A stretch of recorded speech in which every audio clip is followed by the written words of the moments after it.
নবাব সিরাজউদ্দৌলাকে হত্যার মাধ্যমে এবং তাকে ক্ষমতাচ্যুত করার মাধ্যমে বাংলার স্বাধীনতা অস্তমিত হয় এবং বাংলার ভাগ্য আকাশে দুর্যোগের ঘনঘটা ওঠে। তখন বাংলার মায়েরা শত শত বছর ধরে কান্না করেছে মহান সৃষ্টিকর্তার কাছে সুসন্তানের জন্য, যে সন্তানেরা তাদেরকে স্বাধীনতা এনে দিতে পারে।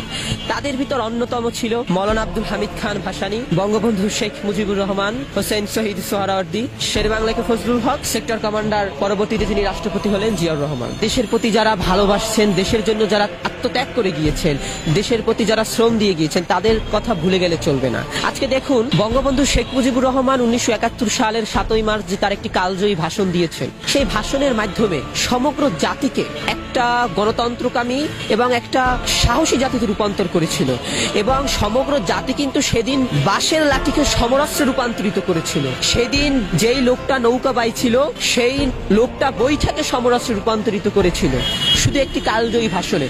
এবং বঙ্গবন্ধু শেখ মুজিবুর রহমান কিন্তু তার জীবনের যৌবন সবকিছু কারারই লৌহ কপাটে দান করে দিয়েছিল এই দেশের মানুষের জন্য।